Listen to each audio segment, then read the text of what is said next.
día de hoy, este criterio del fuero, vamos a entenderlo desde sus diversas acepciones. Porque existen, llamémoslo así, distintos tipos de fuero. Por fuero vamos a entender una competencia especial. ¿Sí queda claro? Que le permite a determinados sujetos o autoridades, mejor dicho, a determinadas autoridades, conocer de ciertas circunstancias. Y tenemos diversos tipos de fuero. El artículo 13 constitucional nos habla de el fuero militar o el fuero de guerra. ¿Qué quiere decir esto? Quiere decir que en nuestro país subsiste la idea de que, bueno, no la idea, perdón, la figura jurídica que a los miembros de las Fuerzas Armadas, llámense Ejército, Marina o Fuerza Aérea, van a ser juzgados por tribunales especializados. Es decir, tribunales militares. Pero esto será así únicamente en el caso o cuando estos sujetos incumplan con una norma militar. Es decir, el código militar. Un segundo. El fuero militar. Vamos a entender que los sujetos de las Fuerzas Armadas van a ser juzgados por tribunales especializados, no por tribunales especiales, porque esa figura está prohibida por la Constitución. ¿Queda claro? ¿Qué es un tribunal especial? Es un tribunal que se crea para juzgar a una persona después de cometido el hecho, y una vez que lo juzga, desaparece el tribunal. ¿Queda claro? Los tribunales especializados, por el contrario, son tribunales que existen y van a juzgar a todas las personas que incurran en esa circunstancia, pero la competencia es específica. En el caso que platico, cuando un sujeto que pertenece a las Fuerzas Armadas violenta o incumple con, ejemplo, el Código Penal Militar o con el Código Militar. ¿Sí queda claro? Supongamos esto y entendamos. Si un militar se quiere divorciar, ¿dónde tendrá que promover su divorcio? ¿Ante el juez de lo familiar de la Ciudad de México o ante el Tribunal Militar? De lo familiar. De lo familiar, ¿sí queda claro? Si un militar manejando fuera de su encargo, es decir, ya franco, ya dirigiéndose a su casa, choca y me produce lesiones, ¿dónde tendremos que dirimir esta controversia? ¿En un tribunal militar o a un ministerio público local? ¿Sí queda claro esto? Entonces, ¿cuándo conocerá el tribunal militar? Pues cuando se refiera a sanciones al Código Militar. ¿Queda claro ese fuero, esa primer idea de fuero? Bueno, a su vez, vamos a tener otro tipo de fuero. Bueno, también en materia constitucional se habla del fuero político. Entendamos a qué se refiere esto. Y vamos, a veces vemos que es la misma palabra, pero se utiliza la figura de otro modo. Cuando se habla de fuero político, piensen ustedes, una protección que tienen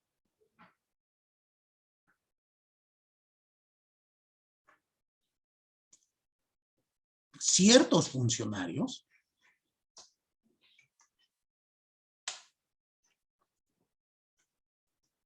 para no ser juzgados durante el periodo de su encargo, pero únicamente no ser juzgados en materia penal. En las demás, pueden ser válidamente sujetos de proceso en esas materias. Ustedes saben que estos altos funcionarios serán el presidente de la República, los diputados, senadores, ministros, jueces. No pueden ser juzgados en materia penal. Pero de ahí en fuera, el mismo ejemplo. Piensen ustedes que un juez de lo civil se quiere divorciar o su esposa quiere divorciarse de él. Pues ni modo que la esposa tenga que hacerle un juicio de desafuero y después promover la demanda de divorcio. Sería un sinsentido, ¿sí se entiende? En materia familiar, si el juez pide prestado y no paga, lo mismo, lo puedes demandar en la vía civil y que pague. Esta protección es únicamente para la materia penal y propiamente por delitos que puedan darse por la expresión de sus ideas. ¿Sí queda claro? Profe, pero ¿podría dar un ejemplo como cuál? Que sí son susceptibles de juicio de desafuero. Ajá. Yo sé que ustedes no ven las noticias ni por error y a veces Yuya no les platica lo que ocurre, pero ¿conocen a Rosario Robles? ¿Han escuchado de esa mujer? ¿No? ¿Tú sí, Jonathan? Sí me suena su nombre, profe. Eso, ¿le suena? ¿Qué hizo? ¿Quién sabe? Pero suena. Bueno, el caso de Rosario Robles es el caso más reciente que tenemos, por decirlo así, bueno, más sonado, de un desafuero. Esta persona fue secretaria de, ahora se me olvida el nombre, secretaria de Desarrollo Social, una secretaria de Estado. Agrario, ¿no, profe? No, ya no se llamaba Desarrollo Agrario. Ahora le digo, denme un segundo. Lo bueno que tenemos a San Google a la mano.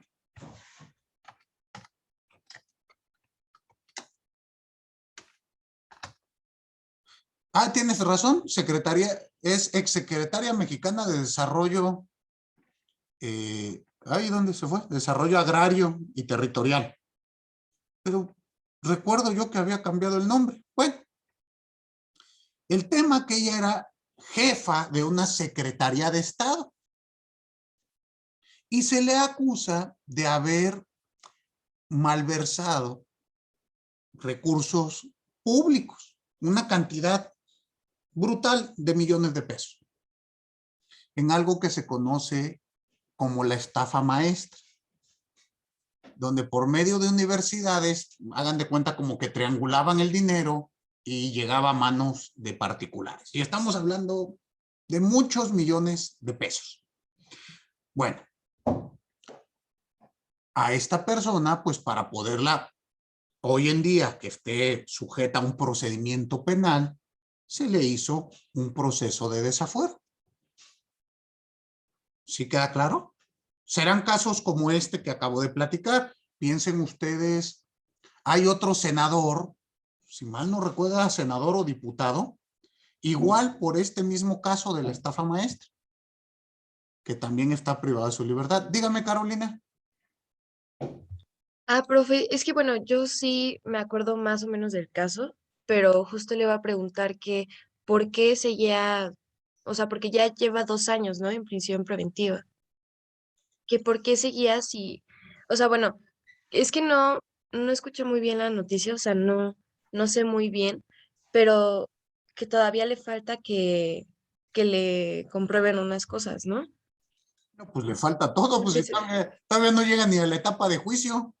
La pregunta es ¿por qué está todavía 2 años en la cárcel cuando la ajá, Constitución señala que el plazo máximo para es estar como, en la cárcel será de 2 años? no, ¿o sí? O sea, Sí, bueno, sí se puede, no, no, no. pero, La Constitución señala el plazo máximo que durará la prisión preventiva será de 2 años. Si en 2 años no te han dictado una sentencia, se debe de sustituir la medida cautelar. Eso lo dice la Constitución. Artículo 20 constitucional, si mal no lo recuerdo. La pregunta es, ¿por qué esta señora sigue en la cárcel?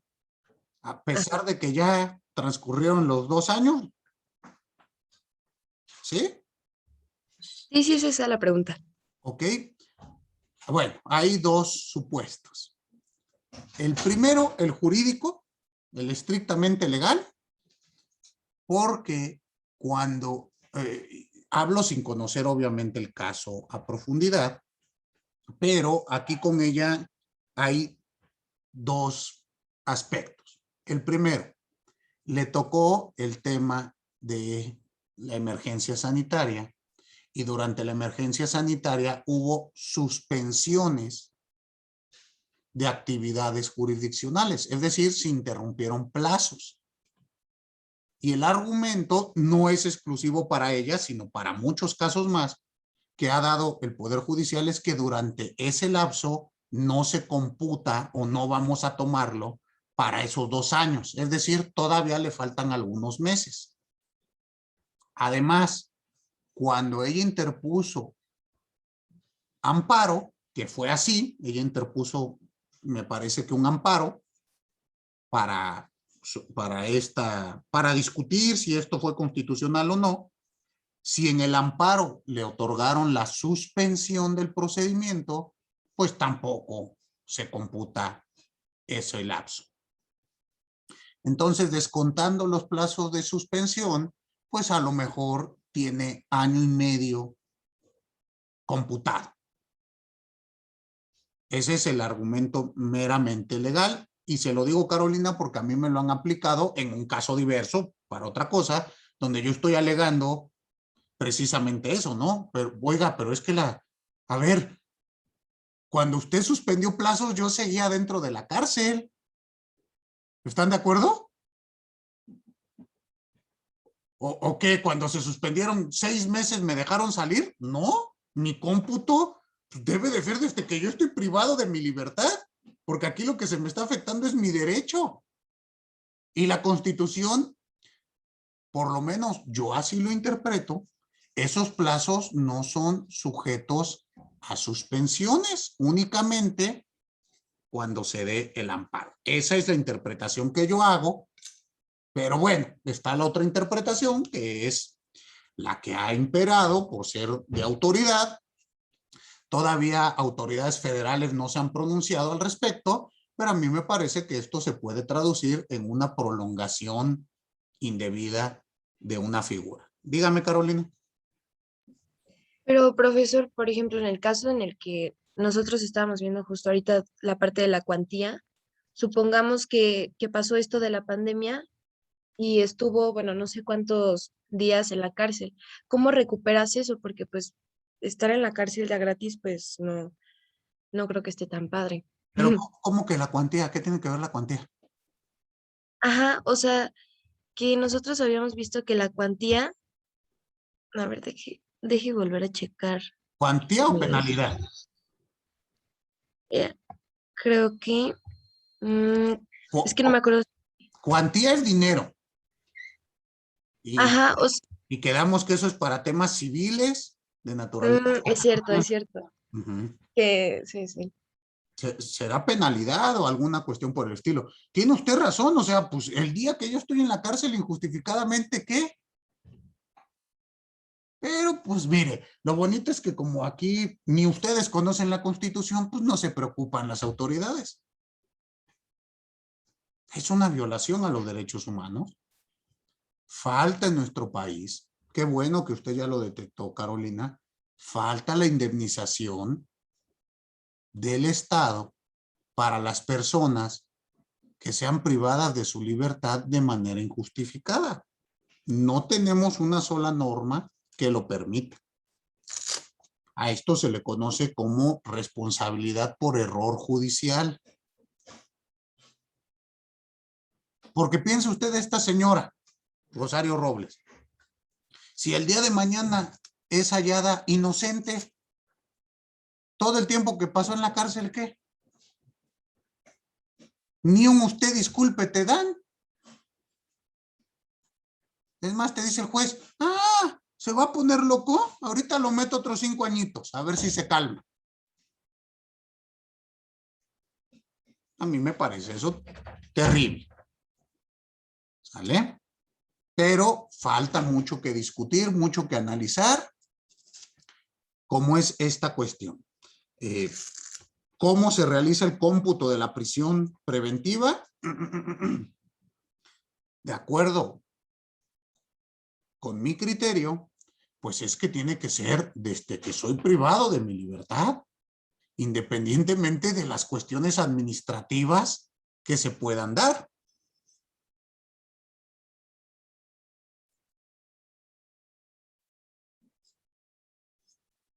¿Por qué? Porque, pues, el primer año de pandemia creo que en tribunales trabajamos 6 meses, ya quitando suspensiones. Porque recuerden que los tribunales y los abogados no somos considerados como actividad primordial o prioritaria. Entonces se cierran cuando estamos en semáforo rojo. Bueno, al inicio, hoy en día ya ven que ya el semáforo no importa rojo, verde, amarillo, ya todo es como sea, pero en un inicio, estas suspensiones, pues hay que analizar si no estamos en presencia de una violación de derechos humanos. ¿Sale? Muy bien. ¿Le ayudé a resolver la duda, Carolina? Sí, profesor, solo que esa parte de cómo puede recuperar como esos días o el tiempo que sea de cárcel por ejemplo, en este caso de Rosario Robles, como que me hace cortocircuito. Bienvenida a México. Así estamos. En otros países, doy un ejemplo, España, si a ti se te decreta una prisión preventiva, es decir, te meten a la cárcel y sales absuelto, en automático se te paga una indemnización que viene fijada en ley por esos días que estuviste en la cárcel. Y en otros países se tiene reglamentado. En nuestro país no lo tenemos. Es que justo es eso, yo creo que a lo que me refería con cuantía, o sea, que sí te dan una indemnización, pero pues no, o sea, solo te quedas ya así con tus años de cárcel. Uh-huh. No tenemos, por lo menos para el Poder Judicial, no hay responsabilidad. ¿Sale? Hay un ejemplo, una resolución de la Suprema Corte de Justicia de la Nación, donde estudia estas circunstancias. Les mando al rato el dato, tengo hasta la sentencia, donde lo estudia y dice la Corte, sí existe, bueno, no está prohibido la responsabilidad por error judicial para el Poder Judicial. No está prohibida en la Constitución, pero no tenemos norma secundaria. Entonces nada más nos dice, miren, esténse tranquilos, ya dijimos que pues sí se puede, no sabemos cómo, ni dónde, ni por qué, ni a cuánto va a ascender, pero sí se puede. Tenemos que construirlo. Ahí tienen ustedes un tema de tesis. Pueden investigar, pueden proponerlo. Dime, Diego. Supongamos que también sales absuelto, ¿también te dejarían los antecedentes penales? No, si sales absuelto, ya no. Ah, ok, ok. Los antecedentes, si sales absuelto, se ordena que ya se te quiten. Pero bueno, a veces tizna más estar allá adentro que lo que diga el papelito. ¿O no? ¿No les pasa? Socialmente, si ya estuviste en la cárcel 1 o 2 años, algo hizo, ni modo que lo hayan tenido ahí de gratis. Entonces, es todo un tema. Pero bueno, ¿quedó clara la idea entonces del fuero?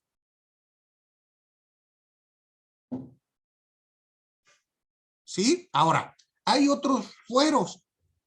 El fuero común y el fuero federal. ¿A qué nos referimos cuando hablamos de esto? Como ustedes saben, pues vivimos en una república federal, en donde cada estado que la conforma tiene soberanía. Y esta soberanía, bueno, y autonomía, y estas le permiten emitir leyes respecto de determinadas circunstancias. Y en ellas, bueno, pues los estados tienen competencia para emitir leyes, ejemplo, penales. Código Penal de la Ciudad de México. Eso se conoce como fuero común o fuero local. Pero a su vez existe el Código Penal Federal, que es exclusivo de la federación. ¿Sí lo entendemos? Entonces, ¿cuál va a ser el juzgador que me juzgue en estos casos? Pues si se trata del fuero común, es decir, si yo cometí un hecho con apariencia delictiva señalado en el Código Penal de la Ciudad de México, ejemplo, robo, si yo voy y asalto a Jonathan, pues esto es un delito del fuero común. Y me juzgará un juez de la Ciudad de México. Pero piensen que en ese asalto utilizo un arma de uso exclusivo del ejército. Pues por tener esa arma, cometo un delito diverso. Y ese delito es del fuero federal. Por lo tanto, también seré juzgado por otro juez de lo penal, pero en materia federal. ¿Sí queda claro? Entonces tenemos estos dos fueros. Fuero común, fuero federal. No son exclusivos de materia penal, como acabo de decir, sino lo tenemos en materia civil. Ustedes saben que en materia civil existe el Código Civil Federal, el Código Civil estatal. En materia de medio ambiente tenemos figuras o cuestiones de medio ambiente local y tenemos también medio ambiente federal. ¿Sí queda claro? En materia administrativa. Muy bien. Y hay que entender que esto se puede dividir a su vez, dependiendo del estado, en federal, estatal, municipal. ¿Ha quedado claro esta idea del fuero? Perfecto. Y ya de aquí los criterios serán múltiples. Tendremos, dependiendo a veces el tema que discutamos, puede haber distintas competencias. Ejemplo, en protección de los derechos humanos. Para la protección de los derechos humanos tenemos sistemas de protección de los derechos humanos. Ejemplo, está el Sistema Universal para la Protección de los Derechos Humanos, el cual está conformado por la ONU, los países que han suscrito y que forman parte de la Organización de las Naciones Unidas, y en una de sus vertientes tenemos a la Corte Penal Internacional.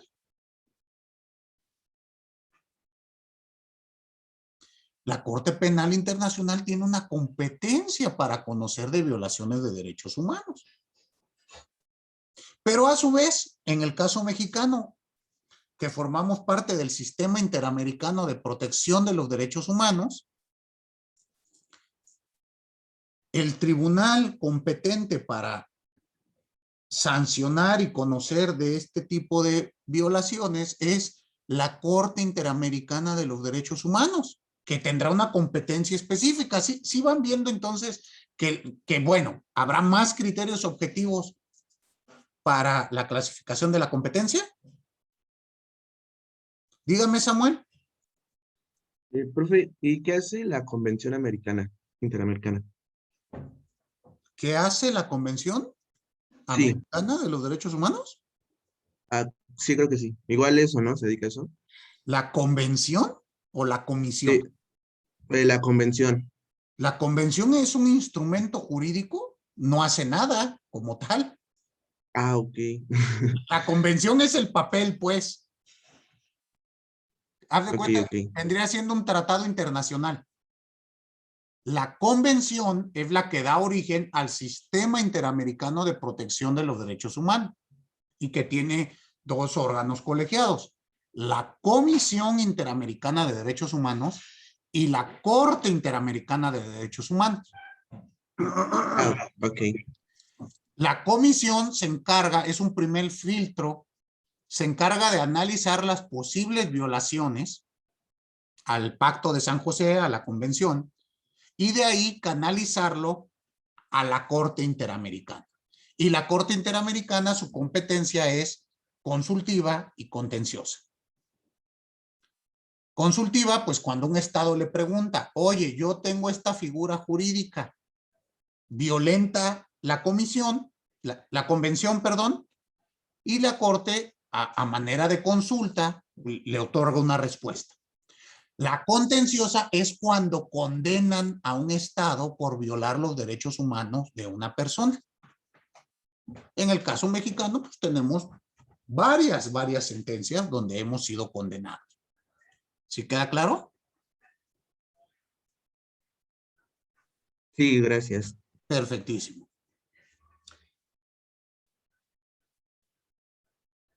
Si quieres, Samuel, bueno, a todos y a todas, les envío un documento, bueno, un video, donde vienen explicadas estas circunstancias. Ahí ustedes pueden ver, es un curso de varias horas, donde se va distribuyendo, se va explicando todo esto para que tengan ustedes claridad del Sistema Interamericano de Protección de los Derechos Humanos, así como del control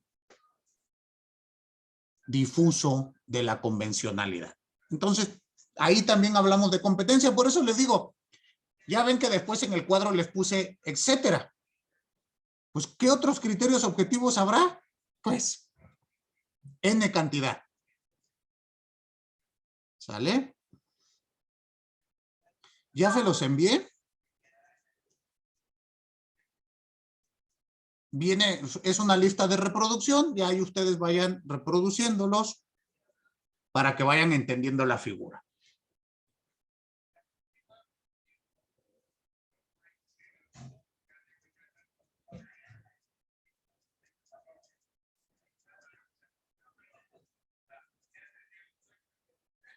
Muy bien. Perfectísimo. Ahora, hablemos de, ya terminamos aquí criterios subjetivos, perdón, objetivos. Ahora pasemos a los criterios subjetivos, perdón. Un segundo.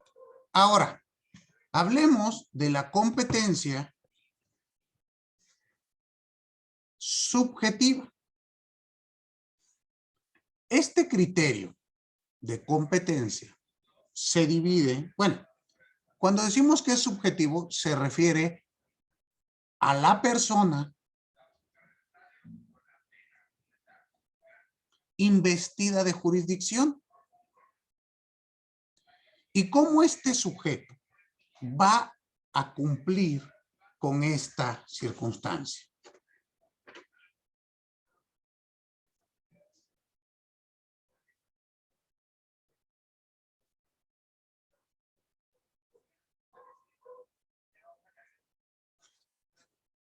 Entendamos lo siguiente. La competencia subjetiva se divide a su vez en dos aspectos, en abstracto y en concreto. ¿A qué se refiere esto de en abstracto?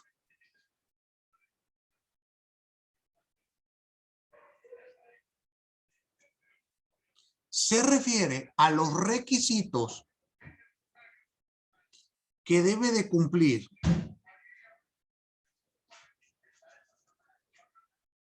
cualquier persona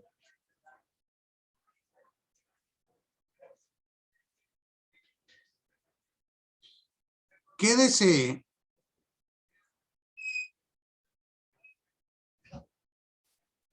ser investida de jurisdicción.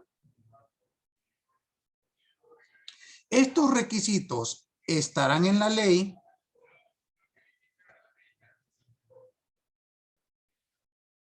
y deben de ser cumplidos por cualquier persona que desee ocupar el cargo jurisdiccional. Por eso se dice en abstracto. Piénsenlo ustedes de la siguiente manera.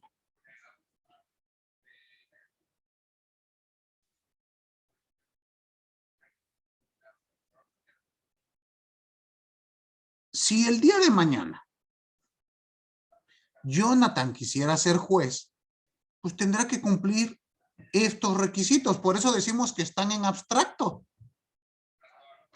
El sujeto que quiere ocupar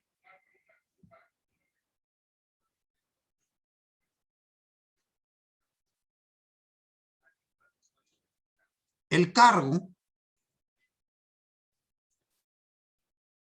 debe de utilizarlo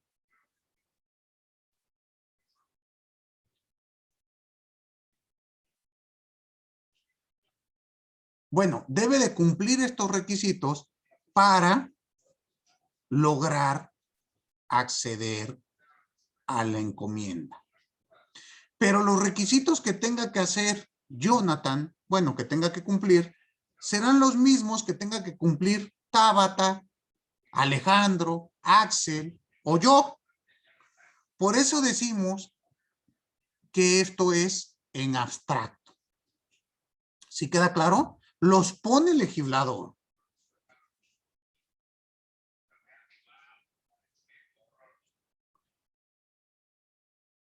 Para indicar que cualquier persona los debe de cumplir. ¿Dónde vamos a encontrar estos requisitos? Estos requisitos los encontramos normalmente en las leyes orgánicas de los respectivos poderes del Poder Judicial. Hablemos en el caso concreto de el Poder Judicial de la Ciudad de México. En la ley orgánica del Poder Judicial de la Ciudad de México se establecen diversas circunstancias. En el capítulo segundo habla de los requisitos. En el artículo 21 habla de los requisitos para ser nombrado magistrada o magistrado. Y en el artículo 22 de la misma ley orgánica se habla de los requisitos para ser juez o jueza en la Ciudad de México. Dense cuenta que estos son requisitos establecidos en abstracto. Cualquier persona que quiera ser juez o jueza deberá de cumplir con esta circunstancia. ¿Queda claro?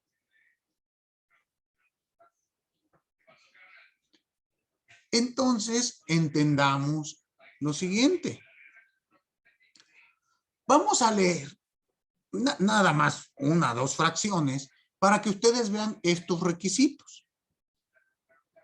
Y esta será la competencia subjetiva en abstracto. Si el día de mañana, cuando ustedes quieran ser juez o jueza, deben de cumplir con estos requisitos. Veamos, por favor, lo siguiente. Artículo 22 de la Ley Orgánica del Poder Judicial de la Ciudad de México. Artículo 22 dice, para ser juez o jueza en la Ciudad de México, se requiere, fracción primera, ser mexicana o mexicano por nacimiento, no haber adquirido otra nacionalidad y estar en pleno goce y ejercicio de sus derechos civiles y políticos. Esta es la primera fracción que tiene 3 hipótesis normativas. ¿Estamos? Vamos a analizarlas. La primera hipótesis nos dice ser mexicano o mexicana por nacimiento. ¿Por qué creen ustedes que este sea un requisito para ser juez?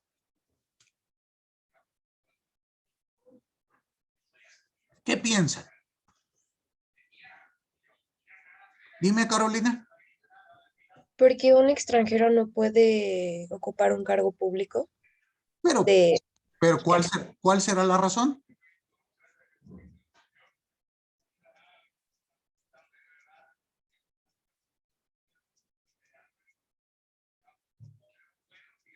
O sea, ¿por qué un extranjero no podrá ocupar un cargo público, en este caso el de juez? Bueno, o sea, no sé si esté bien, pero porque tienes que vivir en la Ciudad de México y ser y entender como el contexto mexicano, o sea, de cómo se vive. Ok, pero a ver, aquí dice mexicano por nacimiento, y si yo soy mexicano por naturalización y llevo toda mi vida en México, ¿puedo entender el contexto de la ciudad y lo que me platica Carolina? Bueno, así sí. ¿O cuál será la razón de ser? Dime, María José. Bueno, no sé si esté del todo bien, pero según yo es por seguridad nacional, para que no vayan a tomar como decisiones que vayan en contra del país o que puedan afectarlos, ¿no? Pero ¿de qué manera un juez de lo civil o de lo familiar va a tomar decisiones que puedan afectar a nuestra patria? Ejemplo, si yo voy a divorciarme, ¿de qué manera puede afectar la decisión del juez a México entero? Porque estamos hablando de requisitos para ser juez aquí en la Ciudad de México.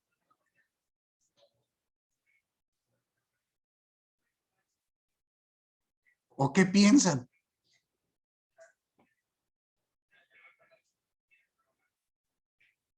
Dime, Samuel. Puede ser como los sacerdotes, ¿no? Que ellos le dan ellos como le dan su ciudadanía al Vaticano, ¿no? Y por esas razones sí que no pueden ser servidores públicos. Nunca había Bueno, escuchado eso que me dices.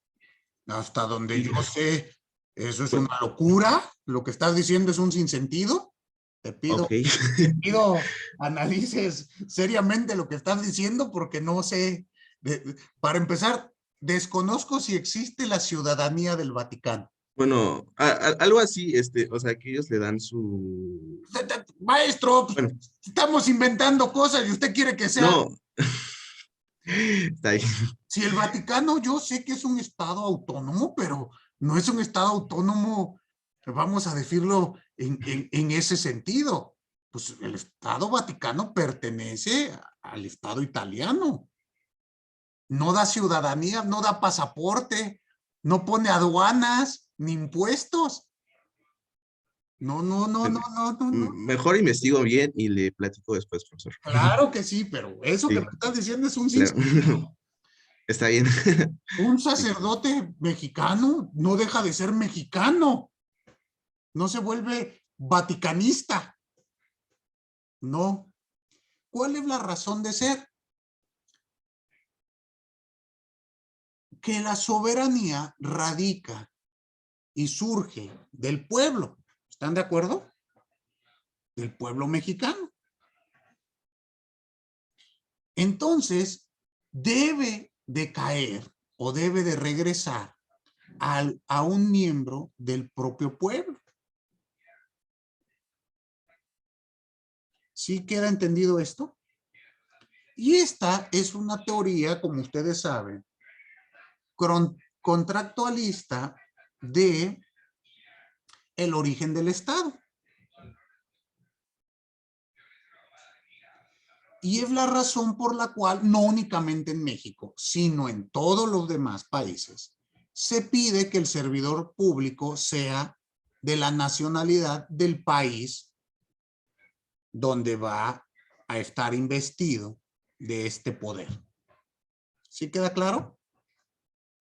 No tiene tanto que ver con estas ideas. A veces yo cuando escucho eso de que es que si son los extranjeros nos van a conquistar y nos van a matar y nos van a hacer, me parecen a veces ideas un tanto xenófobas que debiésemos ir repensando, ¿no creen ustedes? ¿O está bien? Habrá que analizarlas. Reitero, el razonamiento jurídico es este que les acabo de dar, jurídico filosófico. Veamos el siguiente supuesto. No haber adquirido otra nacionalidad. Aquí ustedes vean que es otro requisito. Bueno, ya eres mexicano por nacimiento, pero si adquiriste otra nacionalidad, entonces ya no. Entonces debemos de entender que los mexicanos con doble nacionalidad son ciudadanos de segunda, ¿o cómo? ¿Qué piensan ustedes?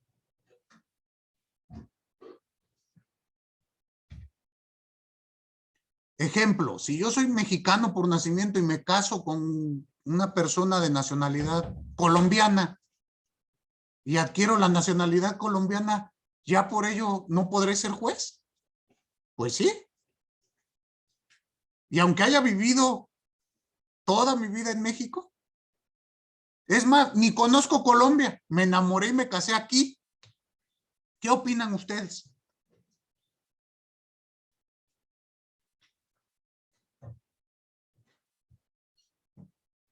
Hay que analizar. Muchas de estas normas se expidieron, se emitieron a principios del siglo pasado. Pero cuando en México no existía la figura de la doble nacionalidad. O mejor dicho, sí, no existía la doble nacionalidad. Eran incompatibles. Si tú adquirías una nacionalidad, renunciabas a la mexicana. Esto con la idea que todo lo que es extranjero nos viene a conquistar y entonces es malo. ¿Y a poco no el himno nacional dice maciosare un extraño enemigo? Entonces, pues tenemos que protegernos. Habrá que analizarlo en un México del siglo XXI, ¿no creen? Hoy en día podemos tener 2 o 3 nacionalidades,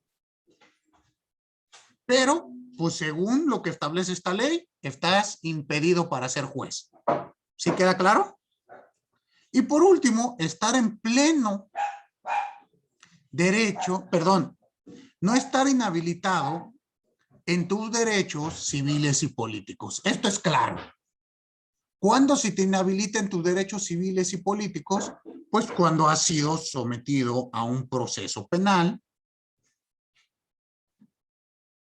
o existe una determinación de una autoridad que te impide ejercer alguno de tus derechos.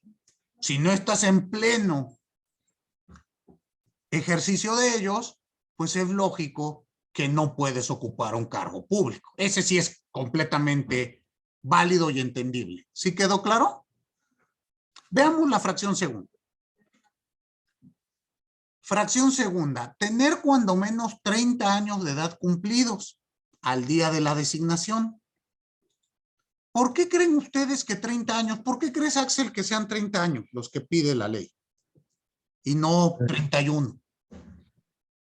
Yo pienso que exactamente, bueno, más de 29 y eso porque pues se requiere de gente con experiencia y bueno, en este caso yo siento que como a los 30 ya podrías estar acabando tu maestría, empezando tu doctorado y quieren pues gente o personal capacitado y que sepa qué es lo que hace, ¿no? No pueden contratar a alguien, por ejemplo, como nosotros, 19, 20 años, ya que sí tenemos la mayoría de edad, pero pues no tenemos aún ni siquiera la licenciatura.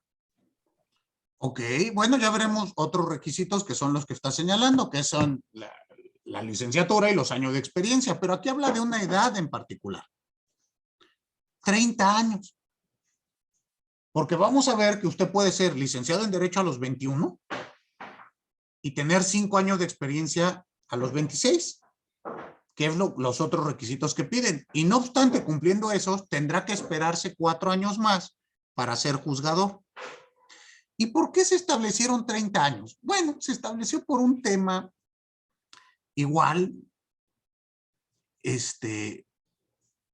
supuestamente a los 30 años de edad ya se cuenta con una madurez, tanto biológica, emocional, psicológica, y esta madurez pues permite que al momento de realizar esta función pues se haga de manera óptima. Esto es lo que se estableció, 30 años. En otros países se maneja 25, Axel. En otros a lo mejor serán 40, no sé. En el caso mexicano, esta fue la razón que dan. Yo no sé si es correcta o incorrecta, pero bueno, esa es la razón y es el requisito que tendrán que cumplir. El resto de las fracciones ya las leen ustedes, las estudian y vean que esto constituye la competencia subjetiva en abstracto. ¿Quedó claro? Perfecto. Muy bien. Bueno, con esto vamos a terminar nuestra clase el día de hoy.